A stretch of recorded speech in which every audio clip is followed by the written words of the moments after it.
Hi, everybody. Robin here at Toadstool Tarot. I hope everybody's doing well. It's chilly in New York.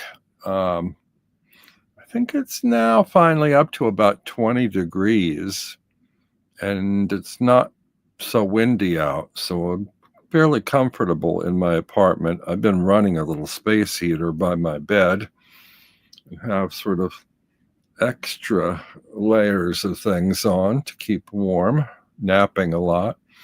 But when I woke this morning and had to go to the grocery, I think it was 4 degrees outside. Oof. So I bundled up, made a very quick trip there and back. Let me say hello to everybody. We have this morning Marilyn's Tarot Take. Hello. And Red Wing. Saskia Handley and SRAI Tarot so far. Well, we may be at our final shelf clear out week, or possibly one more. It depends on how much I manage today. I actually sort of tidied things up a little bit around my bed. I see Simon just popped in. Hello. And I have 3 tarot trays at my bedside. They're like little wooden trays like this that kind of fit inside one another. And the bottom one I actually have removed tarot from. So that one's done, but I have 2 more. And these aren't entirely full. So I may be able to see 1, 2, 3, 4, 5, 6, 7, 8, 9, 10, 11, 12, 13 decks, which I should be able to get through today. And then I also have a bag full of tarots in a tin that's about eight in there. So, they mostly have been modified, but I guess they count. So I should probably do those as well. Anyway, let's get on with it. So, first deck in my clear out, this would be shelf number 14 if it were a shelf, is the Lisboa Tarot that I just got a week or 2 ago and was really enjoying. I still enjoy it. It's early days yet. It doesn't feel to me like a deck that I will be keeping for a long time, but never know. It's a little unusual for me in terms of the kinds of imagery in it. It's sort of like pastels or something. The line work isn't like really tightly defined like pen and ink or something like that. And the color palette is a little on the moodier side. It's bright, but sort of like, I want to say muted. I don't even know if that's the right word. It's limited to a lot of sort of pale, warmer colors. Like, I mean, there are blues and greens, but they're sort of warm. It has a very summery feel to it in a way. And these are sort of visualizations of the streets of Lisbon, Portugal. Lots of architecture here.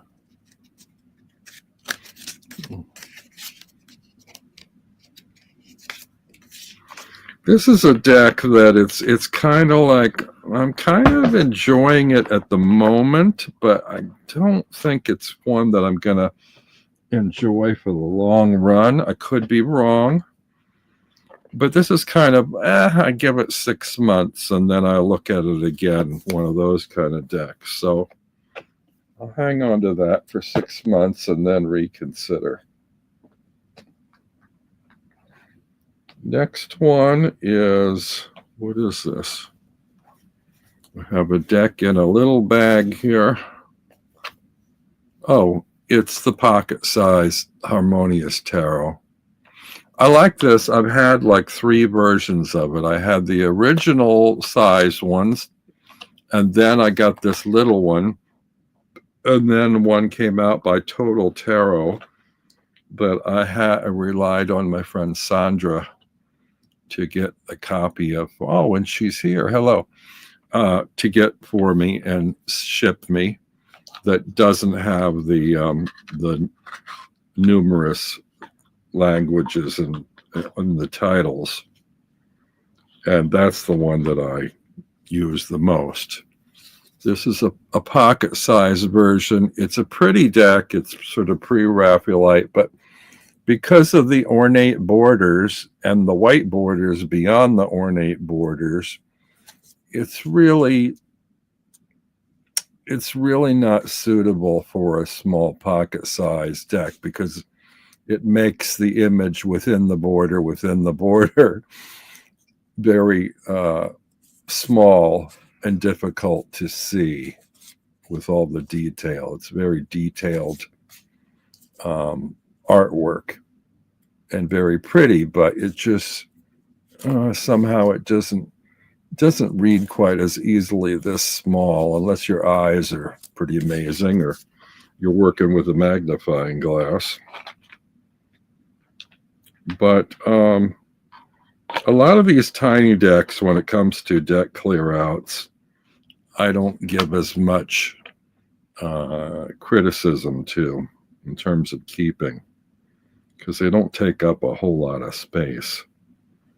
So I'll hang on to that. It's a pretty brocade bag. I do like those satin brocade bags. Next we have, let's see, anybody else pop in? Oh, Alder Moon came in. Hello. Sandra came in. Okay. Next we have the Tarot of Curious Creatures. This one's in a nice hefty box with a little thumb insert. And this is by, who is this? Chris Ann. I'm not a fan of Chris Ann's decks, but I like this one. And a lot of people that like Chris Ann's decks don't like this one because it's got anthropomorphic images in it. And I find them sort of charmingly amusing. It's kind of not bad. The backs aren't bad. Like the card stock is, that stiff card, that I'm not a fan of. But it has like sort of comical human body figures with animal heads, which kind of cartoonifies them in a way, I guess, or animates them. And people don't like that mashup, that mix, but I love it, actually. I love, for instance, this card about the Eight of Wands has a certain speed to it that's funny for a tortoise to be running that fast. It's, there's got a sense of humor about this deck, and yes, it has animal heads and faces. They're actually pretty expressive, but the bodies are very expressive too. The bodies often express the action of human beings in a way that almost satirizes humans. It's interesting to me. It's how, and the nice bright pop colors, modern kind of representation. But I kind of like how these, silly characters is sort of like, it's kind of a satirical way of saying, oh, we're all just a bunch of animals. Sometimes we act like animals, or we often mirror the behavior of some of our animal friends. It's interesting. This isn't the first time that animals have been depicted that way. If you go all the way back to the 1800s, you have J.J. Granville and his pen and ink or engraved illustrations of animals in clothing with human bodies. And they sort of satire, used a lot in political cartoons and so forth. So there is an actual sort of a history in this kind of thing, and there are a couple of decks using the imagery of J.J. Granville, a couple tarot decks. So I like this, and I'm not really a big animal deck person, but I find this kind of lighthearted and fun, entertaining. I will draw it out and use it on occasion if I feel like I need a chuckle along with my tarot readings. So I'll keep that.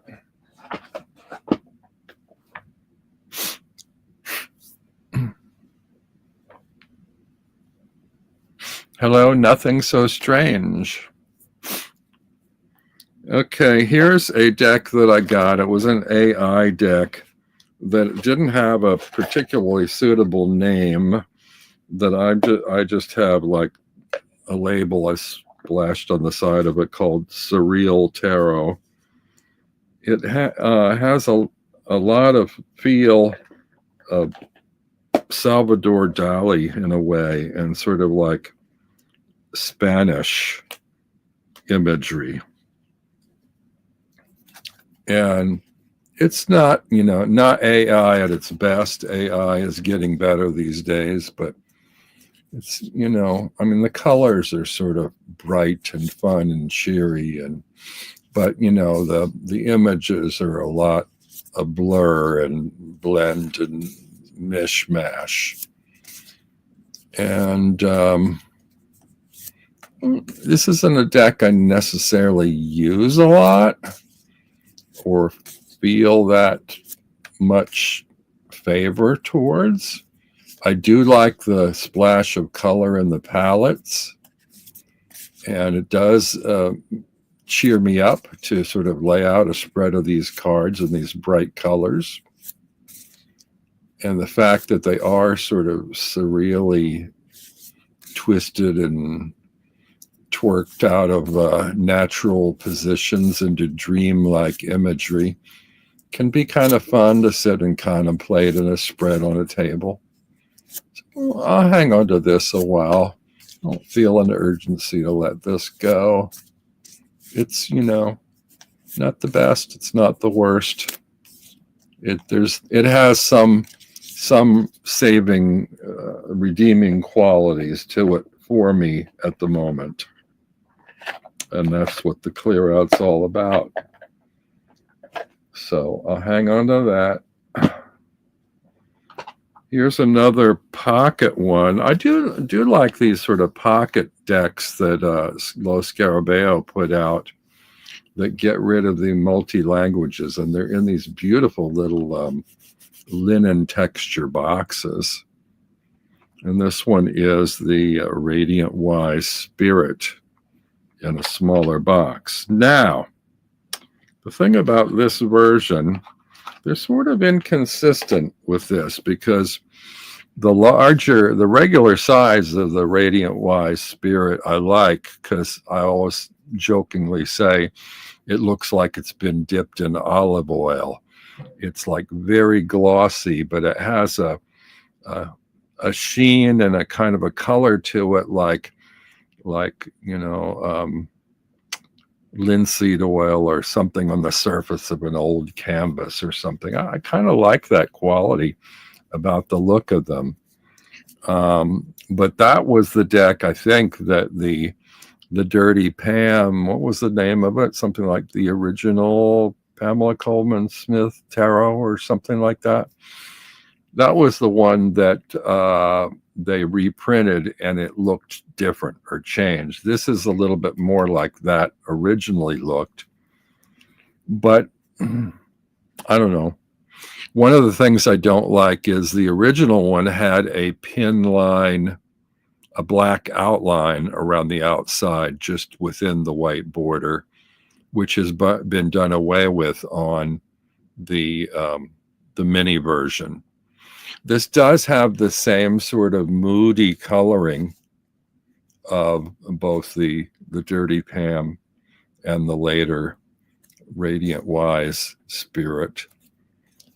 But I don't know why that. I guess maybe they flip-flopped back and forth because of the outcry from the public.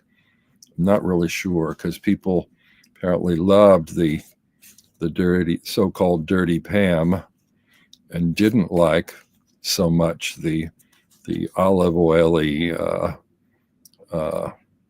Radiant Wise Spirit. So this is closer to the earlier version.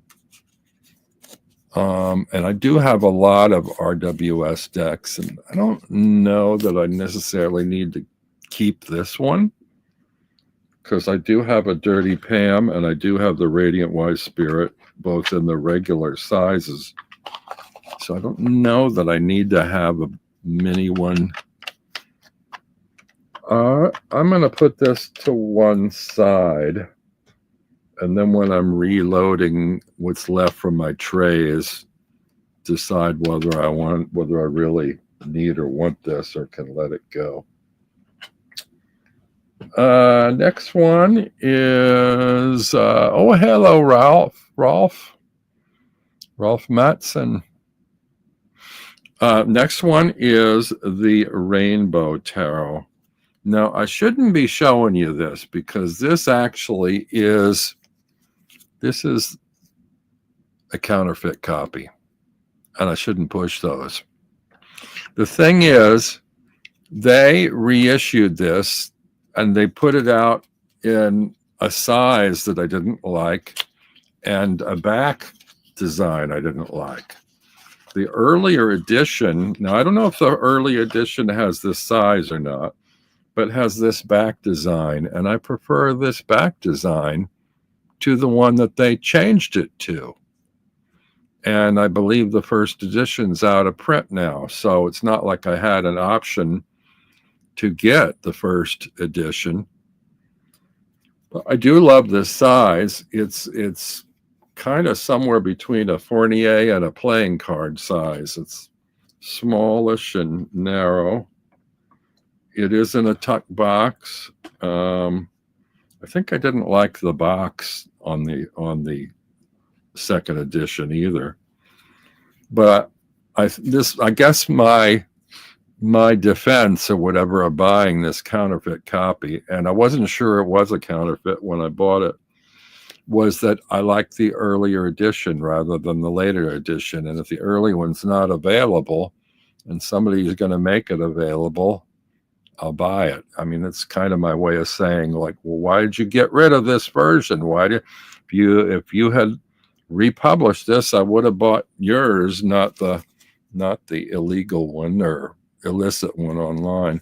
It's a nice deck, though. In terms of the artwork, I can appreciate the artwork by the original artist. Bright pop colors, amusing, entertaining, whimsical. It's nice. I like reading with this. I like the tactile sense of how small the cards are and manageable in the hand. I like the bright pop colors. It's festive. It's fun. So I'll hang on to this. Again, it's not a deck I use a lot, but I do like the colors and the imagery on it. And I'm not suggesting anybody go buy this version if they can even still find it. But I guess what I'd say is, if you like this version and you can find it on eBay or somewhere, the first edition, then buy that one, not this one. But just so you can see what the art content is like. There you have that. First two editions, of Total Tarot part work reintroduced the OG Dirty Pam in full size. Okay. Alderman, have you noticed some counterfeit tarot now have better cardstock and rigid boxes? They got clever.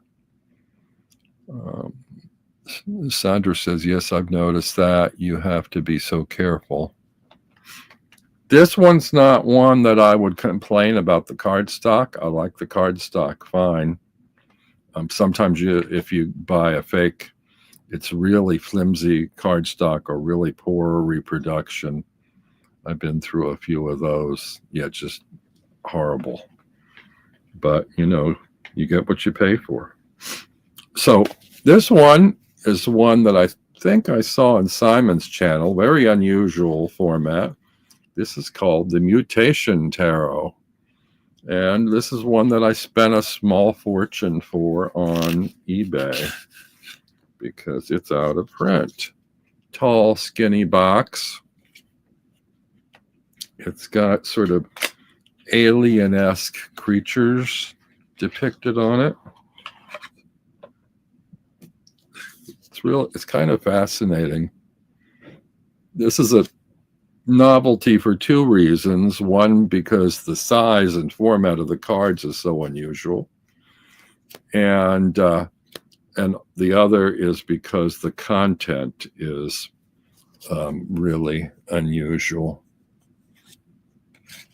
And we have, I'm hoping you can see on the screen well enough, follows the Rider-Waite-Smith system from almost a Lovecraftian point of view, or an interplanetary kind of thing.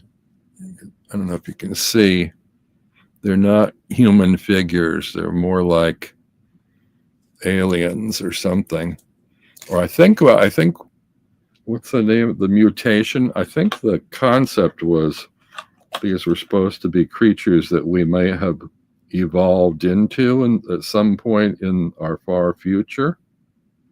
Maybe, I don't know. But, it just looks like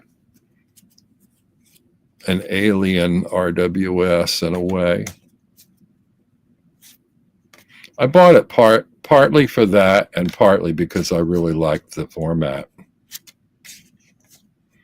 And just for the format alone, I think I will keep it because it's the only deck I have that's in this tall, skinny format, and that has a certain kind of appeal to me as a collector of tarot. So it's like, if I've only got one tall, skinny deck, I'll keep it.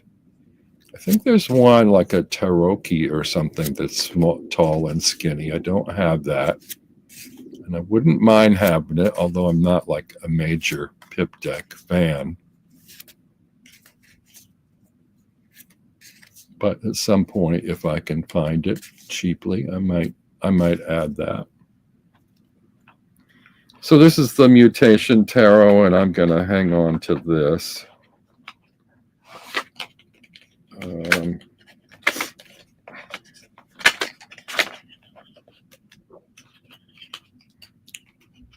Keeping the tuck box and the little bag too.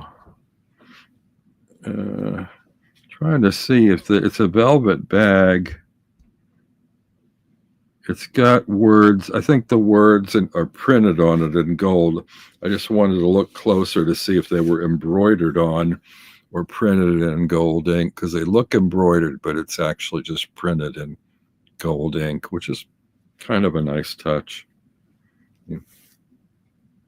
One might just let the box go and keep the drawstring bag, but I'm keeping both.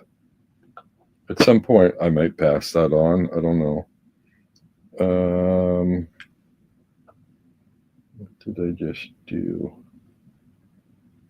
Oh, a couple of the cards I left out of the Rainbow Tarot box. Just a sec while I slip them in there.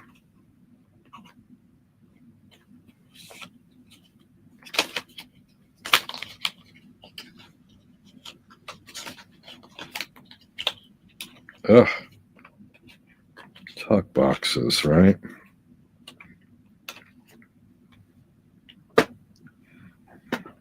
Okay, last one on this tray. And I don't know what I did with the other copy, but this is the Patrick Valenza Lenormand della Luna in a tin. And I have this version and the, what's he called? The flipped image ones. The, you know what I mean. It's kind of like a negative or something. I can't think of the word at the moment. Somebody will pop it in. I don't use Lenormand that often. I actually don't use my Valenza decks that often. I like it though. Nice thickness. Nice that it came in a tin. Sort of his standard pattern backs. Interesting imagery that is very much in line with the color quality and art ideas that he does in his Trionfi della Luna and some of the Oracle sets.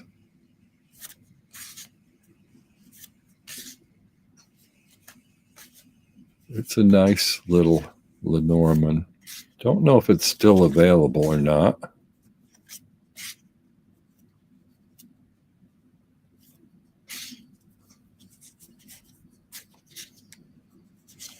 Some fun images.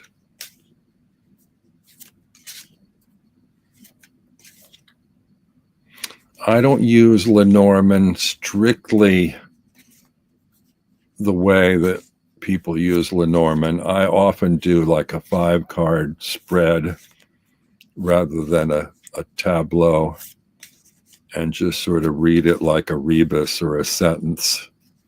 I know what the meanings of the cards are, and I kind of, it's sort of like a free association oracle for me. That's kind of the way I function with Lenormand. So I'm keeping that. I suspect if I can find the other version, the negative one, or the, oh hell, what were they called?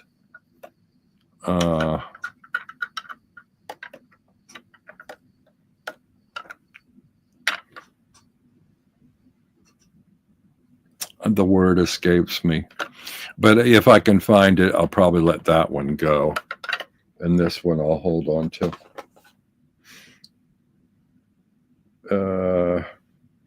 Here's a deck that I have an odd little tarot bag for. I can't remember where I got this. I think a fan or friend online sent me this pouch. Oh, geez. I can't even remember what the name of this one was. This is another AI deck, and it's cat related. It's glossy. And I sort of liked the color palette, and I liked the feel of this one. I haven't looked at this in ages.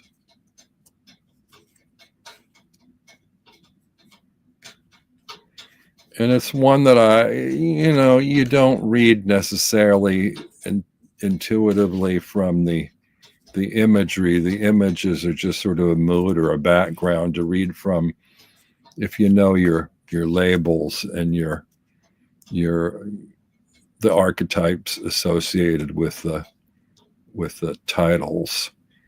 And happily it uses the standard titles like Queen of Cups, and so forth.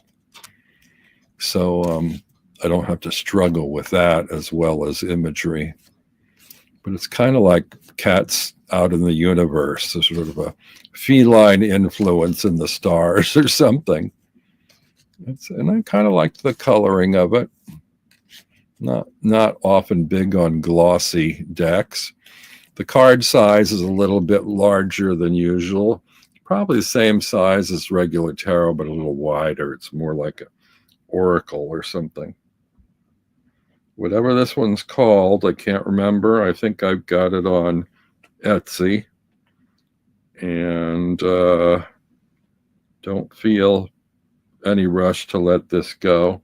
It's funny, some of these ones, and I've been having trouble clearing out decks that are on my bed trays because they're mostly, they're ones that I tend to reach for or use most often, so I tend not to, want to let them go.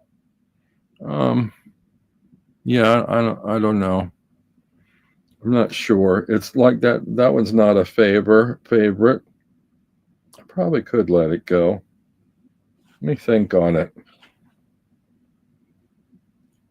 It's unusual.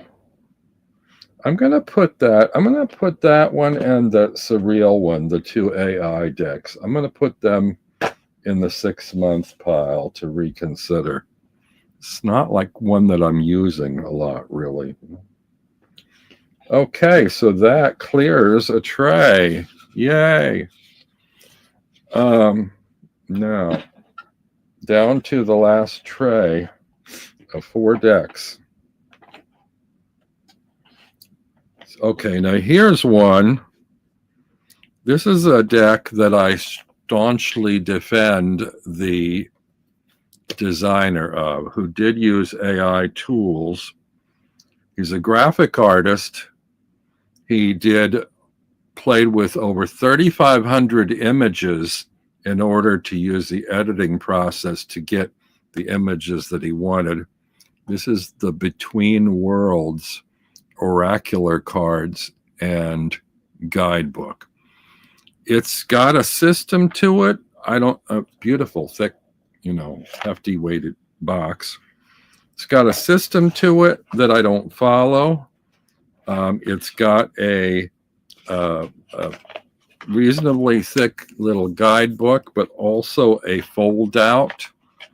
This sort of like a quick version of the guidebook that sort of explains the system, that has various kind of suits and groupings in it. I don't pay attention to any of that. I like it. The cardstock, while it's not the kind that I generally like, it's a little on the stiffer side. It has a really nice feel to it. And I like the back design. It looks like a tree of birds or something. This is a kind of bird-influenced oriented deck. And for me, this is like, if I had to whittle down all my Oracle decks to one, this is the one that I would hold on to.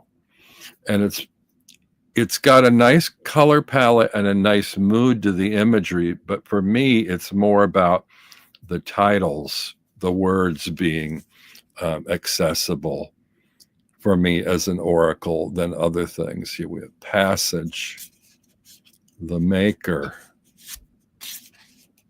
Centeredness, Simplicity, Scholarship. And it's funny because I'm not a bird person at all, the Warrior. But I like the imagery and I like the color palette. The Amorist, that's one I have to keep looking up. I can't keep that word like well defined in my head. Every time I hit it, I have to look it up. Domination, Universal Spirit, Gestation, Community, Universal Mind, Contentment. So I Rage. I looked at this deck. I've done readings with it, and the readings I did were spot on every time. So there's something about this that works for me as an oracle, whereas other oracles have not worked for me so much. I've struggled with Mildred Payne's Pocket Oracle, And it's very simple, and I like the images and the words, but somehow it doesn't read for me. And this one does. Discernment.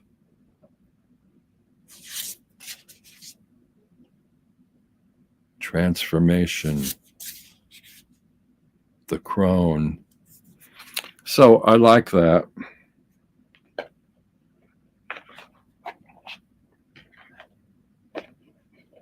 What are we talking about? Simon says that's hideous. I think he might be talking about the cat, the AI cat deck. Saskia doesn't like it either, but Aldermoon does like it. So there you go. Anyway, this one's not going anywhere. Between Worlds. I'd really like this. And the last three. This is a weird one. This is the Wonderland Tarot. And this one has nothing to do with Alice in Wonderland. I don't know why it's called that. It is in a nice sturdy box, but no little thumb inserts. You just have to go by the weight to get the lid off. This one I bought on a whim. I found it on Amazon, and it was like one of the cheapest decks I'd run across. I think it was under $20. I was surprised. It's got, substantial cardstock. Initially, I didn't like the back design. Still not thrilled with it. It's a little bit too much going on, too busy, and didn't sort of like that palette. But I like the imagery in this one. It's really fun. It's sort of, I guess it's kind of vector art. Some of the images are a little bit confusing with the archetype of that particular label, but it's sort of whimsical. I mean, I guess in that regard, it's sort of like Wonderland. These are like people that inhabit some strange story like Wonderland. It's a little on the pip side, I guess. But I like the stylized quality of the art. And it's cheery, Don't have that many kind of cheery, lighthearted decks. And I don't really think of tarot that way very much. But sometimes it's just kind of fun. This has a weird kind of color thing. It has a dark feel and at the same time a bright feel, like, bright spring and autumn colors, and then like dark night skies. So, I mean, I don't know if this feels more like a spring deck, a summer deck, or an autumn deck. I think maybe autumn. Lots of reds and oranges and blacks. So, yeah, maybe leaning into the dark months. But I like the imagery in it. Saskia thinks this deck looks interesting. I will keep this. So I haven't done really well the last couple of weeks. Like I said, these final selections are ones that I reach for, and so they tend not to be ones I put away on far shelves and never use or don't think about.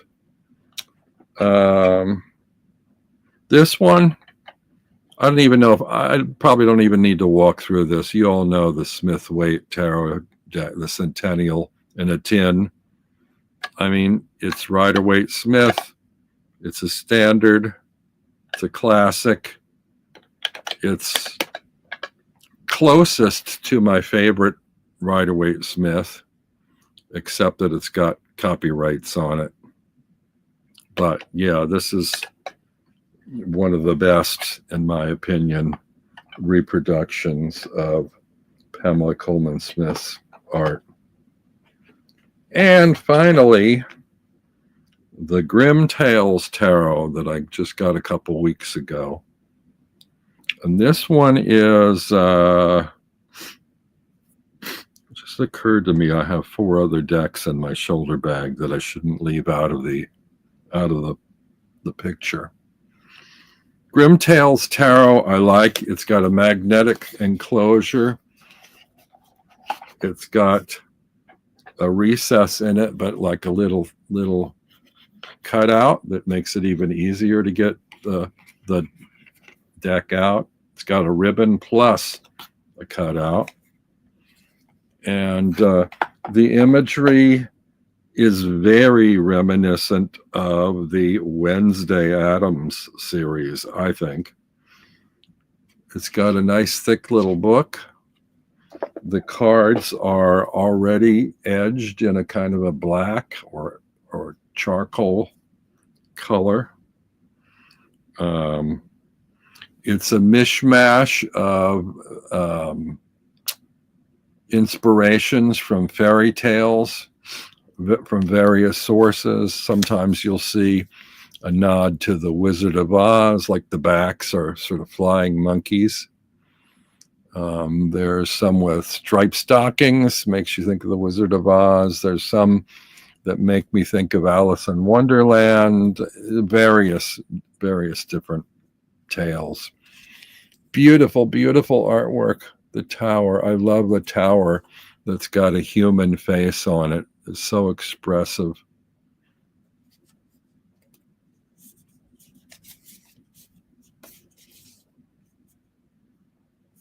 Very playful. Oh my God, wonderful. This one also in some ways reminds me of the Nicoletta Ciccoli deck, but actually this one works better for me, and I like this better too. I love her art, but I don't think her art really is best suited to a tarot deck, even though that deck is very popular. I found it extremely difficult to use. This one is not difficult for me to use. It pretty much follows the Rider-Waite-Smith fairly literally. And I love these images, even images I don't necessarily lean towards, like unicorns. Like I love the kind of moodiness of this unicorn, and it seems to be a kind of a hybrid between a human being and a sad unicorn. Really pretty. There looks like Wednesday to me. Then you'll have it's like a stitched hand, which kind of is both Frankenstein and what's her name from The Nightmare Before Christmas? I can't think of the character's name. Voiced by Catherine O'Hara, who we just lost. If you hadn't heard, she passed away yesterday, I believe.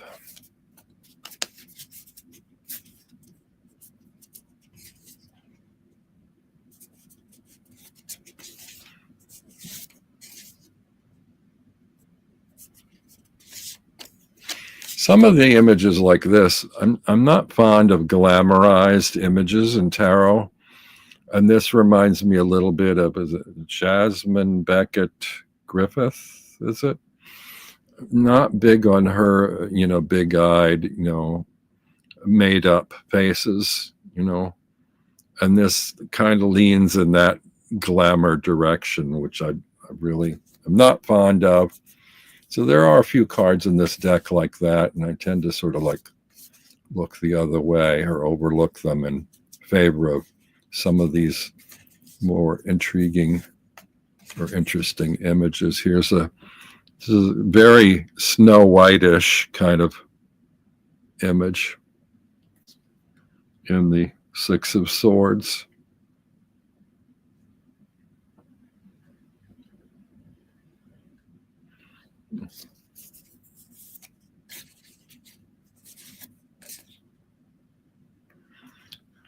So there you have it.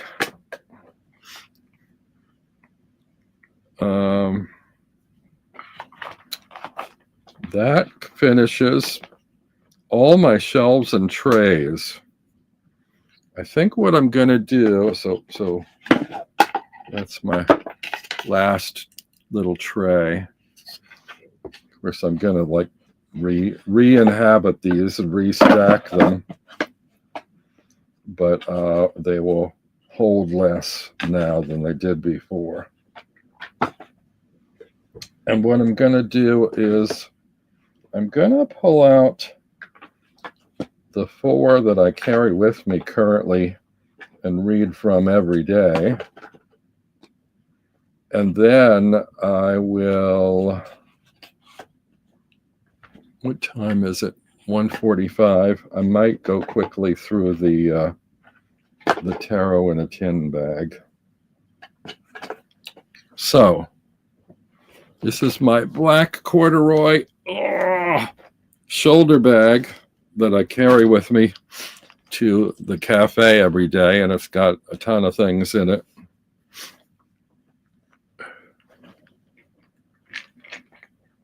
And let's see, 1, 2,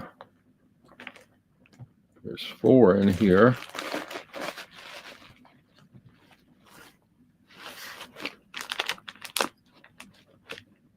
Ouch. 3, 4. Okay. Ooh. Oh. One that escaped me from the tray is a version of my open face tarot and my Little Norman's Lenormand, which actually both fit. This you can get these plastic cases, clamshell cases from MPC for a couple of bucks, and they're kind of soft plastic.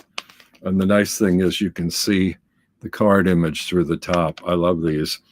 But, you know, this size isn't really suitable for a lot of decks if they're not playing card size. So this one, I think, might be bridge size. Anyway, it's got the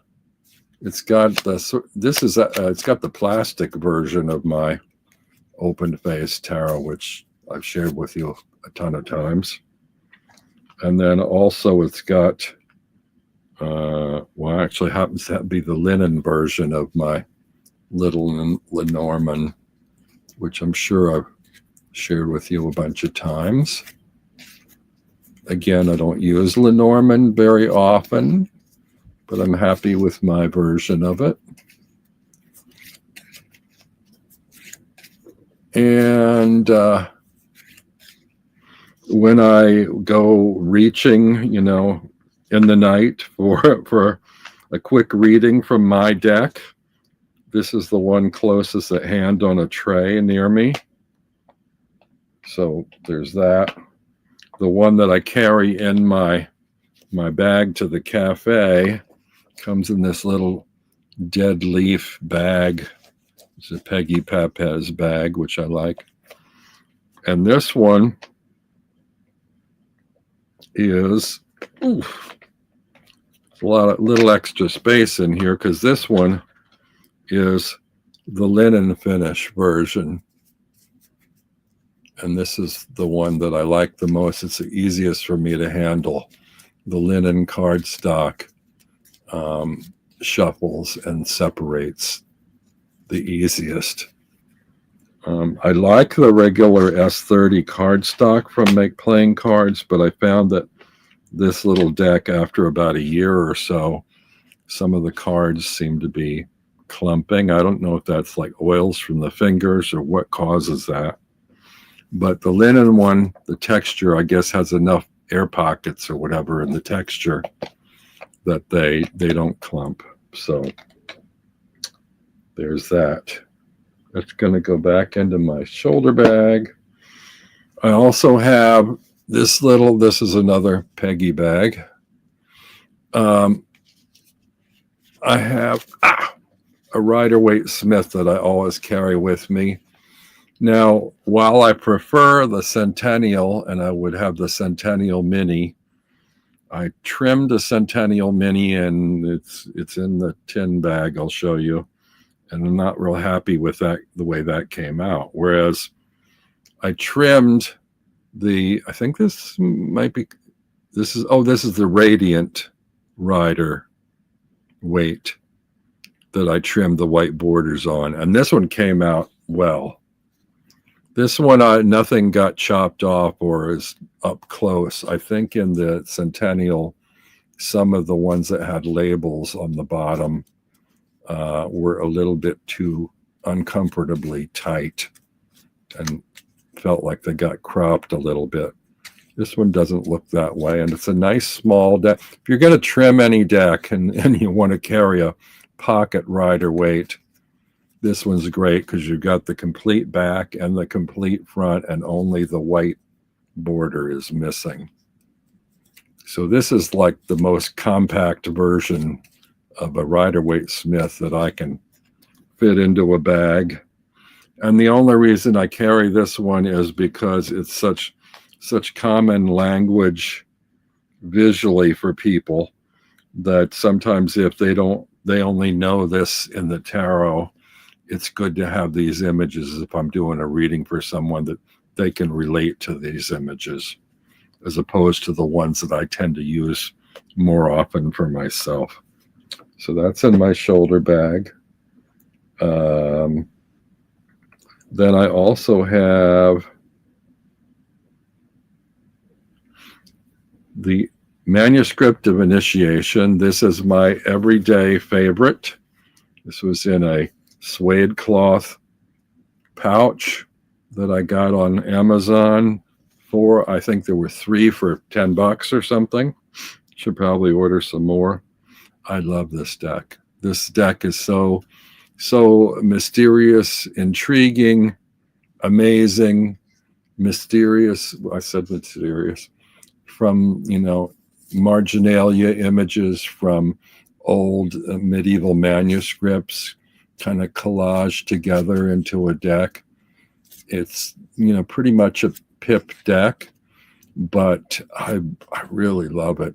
I mean, I might have struggled with this in my first year of tarot study, but now that I know the archetypes, and often I translate in my head, I translate pip deck labels, archetypes into the Rider-Waite Smith imagery if I had trouble.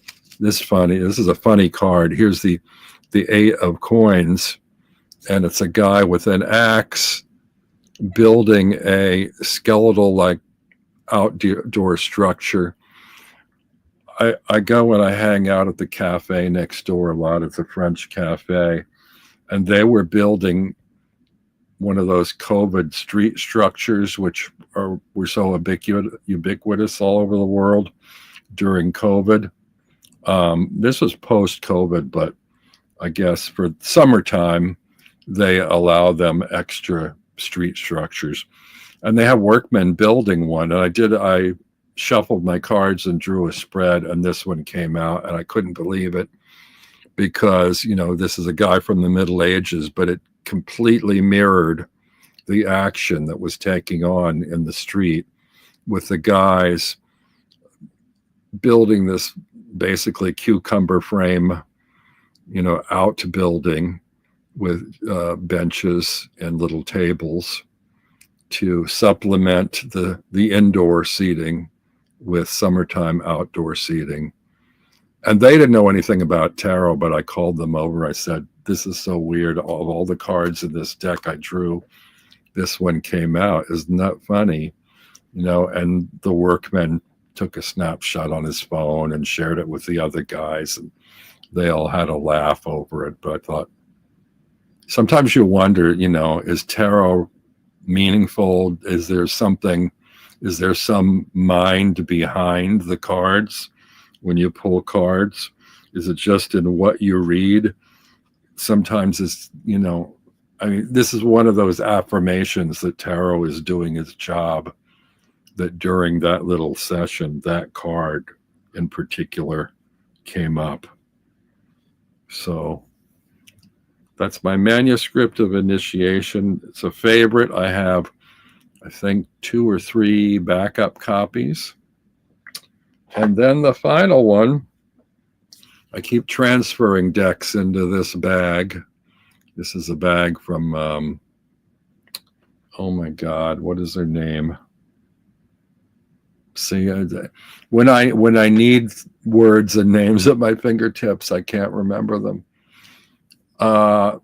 Carol Herser. Carol Herser. I have a couple of her decks, and she sent me. This is the most amazing bag. She made this bag.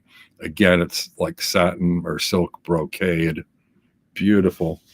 But anyway, I'm not housing her bag in it anymore. I'm using it for my other current favorite deck, which is the Sigil Magic Oracle Tarot. And I actually just ordered a backup copy of this, or I just received a backup copy. So I don't have that many decks that I buy backup copies of. But this one I love so much that I felt the need for a backup.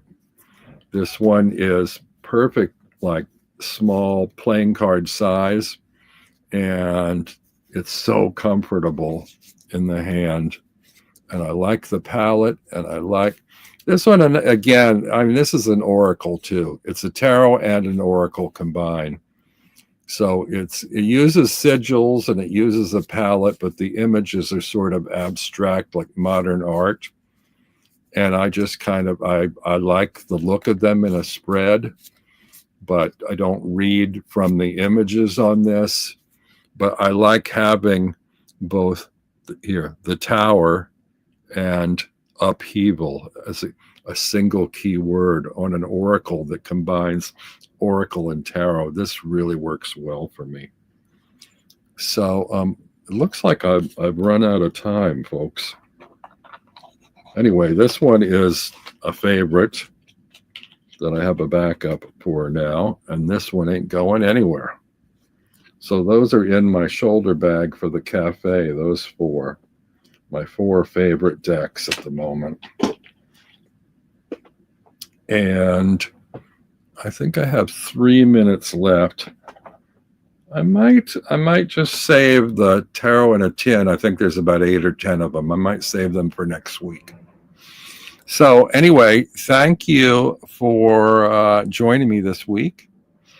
And I guess you'll all be running off to the Tarot Spotlight to join Simon and Cheryl, which is fine and fun. And I'm curious to see what they've come up with this week.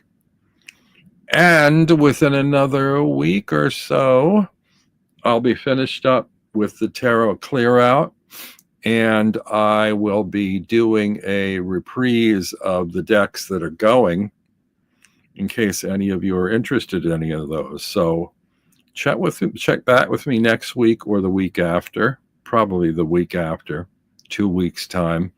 Don't necessarily want to have like an auction online, but I will be going quickly through the bag, 2 bags, I think, worth of decks that I decided to let go, and see, if any of those appeal to any of you. And if they do, you can reach out to me, and we'll work something out, and I'll ship them off. In the meantime, I'm going to let you go. Hope you have a great week and keep warm. We're going to have another cold week here next week in New York. And so, yeah, bye.